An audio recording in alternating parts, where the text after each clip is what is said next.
Welcome to the second run, Heart of the Swarm, with only drones and crawlers. If you want to watch the first run, through Wings of Liberty with only workers and buildings, it's linked in the description. First, let's look at the updated rules. The run has to be done on Brutal. No build missions and segments are free wins. I will skip them in this video. I can only train drones and overlords, except when a unit is needed for an objective. Only drones, crawlers, brootlings and allies are allowed to deal damage. Other units may deal friendly fire though. I am allowed to use the Creep Tumor ability once when a mission doesn't start with an active tumor. The first mission was Labrat. Objective: destroy the Eradicator. Well, this starts off with a doozy. I had to build circlings in the tutorial section, but the rest of the mission can be beaten easily with a huge swarm of drones, albeit taken a bit longer than usual.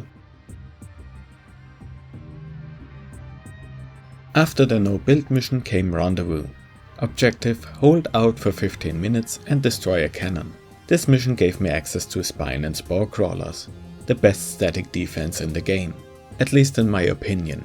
Spine Crawlers have decent range and ground attack, while Spore Crawlers have a bit more HP and target air, but both regenerating lost health over time for free and also being able to reposition themselves with uprooting is great. Uprooting additionally lowers the target priority as well, allowing me to micro them in combat, retreating damaged crawlers to get fresh ones targeted. The downsides are the need for creep and the fragility of the crawlers. Everything I own takes 25% more damage on Brutal, which makes drones not viable for any real combat. Back to the mission.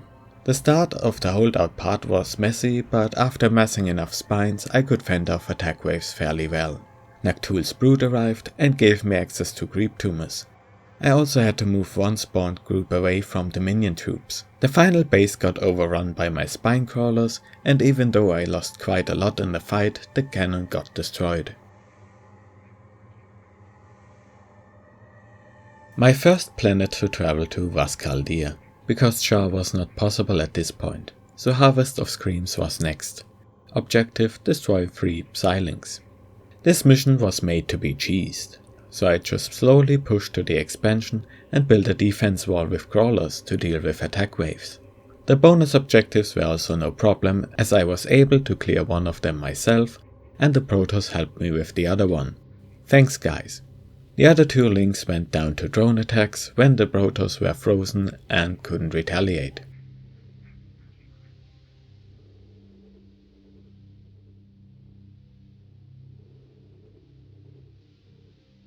With the links gone, shooting the messenger was next. Objective: destroy 7 shuttle waves. This mission was a bit of a slog, as I could just spam crawlers on the flight paths, still messing up sometimes and having to reload the mission when I failed to get into position. In the end I also forgot one of the bonus objectives, which was a mistake, not a run-ending one though. But at last the final shuttle was shot down, ending the mission.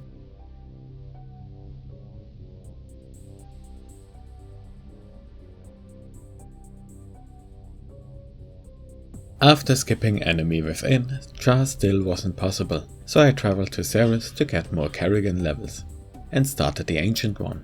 Objective: feed 7 chunks of meat to Zurvan. This mission was a bit tricky but manageable. I pushed down south from the base and slowly cleared the middle with lots of crawlers, defending a good chunk of meat at a choke point while Kerrigan grabbed her bonus objectives. At the end, when Brack appeared, he just got poked to death.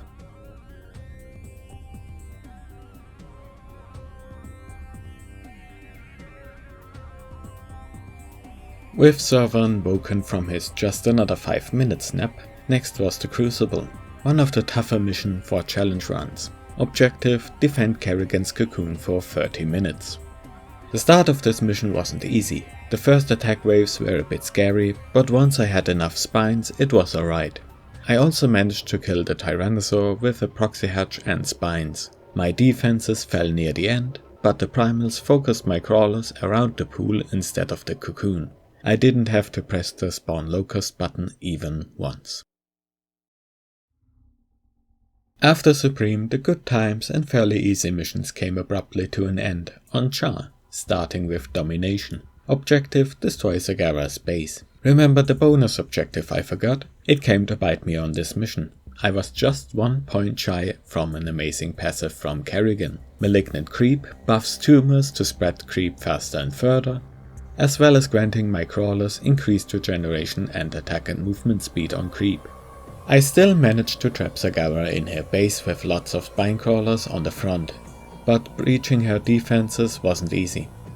Attacking with crawlers is jank most of the time, and her mix of air and ground units foiled many attempts to destroy her base, while the attack waves slowly whittled my spines down. But after some time I found an opportune moment and crushed her base.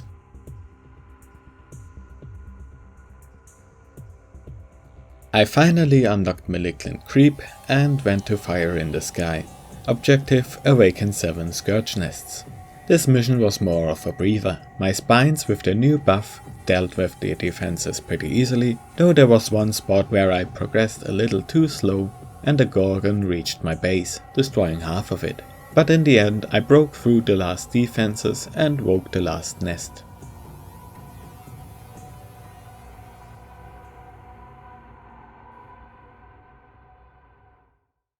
The last mission of Char is a brutal one for obscure challenges. Old Soldiers. Objective: Destroy Warfield's base. The no-build segment of this mission usually is used to soften Warfield's defenses. The segment ends after some time, so I didn't do anything. My strategy was to mass spines and place them at the ramp because it's a great area to defend for the start. After getting enough of them, I dismantled the first defense position and right expansions slowly by pulling defenders and swarming siege tanks. One nice thing about this mission is that except for the start I can't be hurt from Warfield nukes because he doesn't target buildings. At this point attack waves came right through the path to the next expansion, which would be devastating for progress, but I discovered that clearing and defending the high ground to the right of my first expansion causes the waves to be drawn there, allowing me to attack the next expansion without much trouble. That base had a few fours, which were a tough enemy to deal with, but eventually it was cleared. After more chipping away and swarming a fortress and a siege tank, the last area was reachable. I waited until an easy attack wave was building up and rushed in with spines and drones to take the objective down. And with that, 2 new travel locations were unlocked. However, space has only no build missions, so Skygear was next with Infested. Objective: Open a lab entrance. This mission was also fairly tough. I also didn't want to deal with the additional attack waves during the gas phase, so I destroyed the initial virophages. I slowly tore the defense apart until I reached the ramp of the main base, while I defended at the expansion ramp and the bridge. The main base's defense is pretty good due to good tank spread, bunkers and a couple of forts, as well as brutal attack waves with multiple threats like battlecruisers. But the force can be pulled down and a single spine crawler can reach the tank from the low ground. I had to take it down a second time to allow me to pass through and destroy the factories, then proceeded to take the rest of the defenders out quickly after that and the entrance was destroyed. Getting into Skygear, Hand of Darkness was next. Objective: Kill 8 hybrids. This mission was fun, as I built up and killed the first 3 hybrids just before the mission would be over, and then proceeded to cheese the next 3 by pulling them into their Terran defenders. They aren't allies for some reason. Then I cleared my way through to the last 2 hybrid and greeted them with a forest of spine crawlers. Finishing the planet with Phantoms of the Void. Objective: Get Stukov to 5 temples. A mission where I have to defend a predefined position for a short time and have to clear defenders. To be honest, there isn't much to say about this mission. It wasn't over quickly though, because crawlers suck at attacking. But there was a funny thing at the end, when I accidentally pulled one of the hybrid waves to this cliff and they kinda just stood there while the mission ended.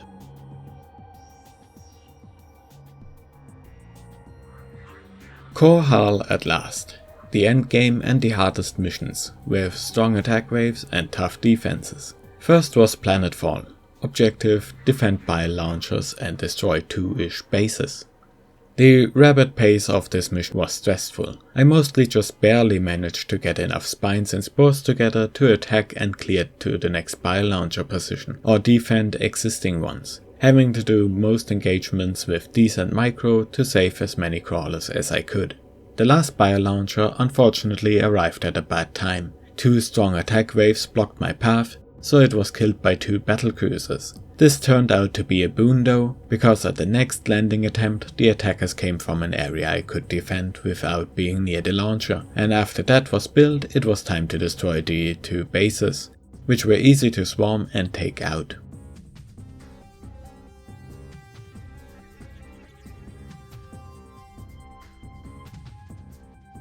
We landed on Coral, but have to get up again in Death from Above, one of the hardest missions of the run.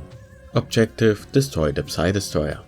This mission has 3 no-build segments, 2 of them while I have a base. However, drones and crawlers can't reach the no-build segments, would die horribly if they could, and aren't even able to reach the Psy-Destroyer before it activates again.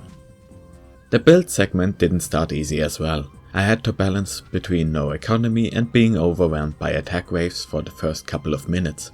It's a tight balance between them. I only could take the expansion before the Psy-Destroyer got shut down for good, but now I could push forward, taking the first base out by rushing the defenders, then opening the right side of the middle base. This one has an extremely important role for my strategy, so I cleared it slowly, being cautious not to destroy the factories with add-ons of it. The last base has an impenetrable crawler meat grinder at its entrance, with 5 siege tanks that mostly overlap in their range, as well as bunkers and the gather spot for most attack waves. How to deal with it? By not engaging them at all. This map has an oddity with their bases. While in most missions every base belongs to its own AI player in the background, the middle and the last base in this map belong to the same one, so the production is shared. By sparing the factories in the middle, I'm able to disrupt the replacements of the tanks when they get used for attack waves, opening the entrance for me to attack and destroy the production on the low ground. I was running out of steam by this point, and the last rush was barely able to take out the Psy-Destroyer.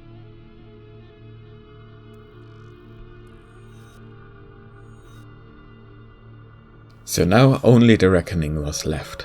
Objective: open Mengsk Palace entrance. This mission was hard. Pretty much every Terran unit in this mission is an elite variant with more HP and damage, as well as again relentless and fast attack waves at the start, so it was a tight balancing act like Death from Above again. Additionally, Raynor was a huge reset factor, because sometimes he would deal with the first attacks targeting him with ease, on other times fail horribly and die. After many resets, I finally stabilized, though the expansion to the right was out of reach for me due to their attack waves forming right behind the bunkers. But I had a solution for that. The AI player sets its rally points back with triggers once their outposts get destroyed. I blocked Raynor from attacking on his usual path, which set him on course for the second outpost, clearing the way. By this point the Alpha Squadron was on its way to Raynor, also a source of many reloads, because they had to move next to the second expansion, so I could lure the battlecruisers with overlords away to deal with them separately. It took me after the Odin wave to clear my first expansion, then pushed with Raynor into the right base and freed Zagara's forces to push the middle outpost. I then proceeded to block her forces to help me deal with some nasty attack waves, then the progress stalled.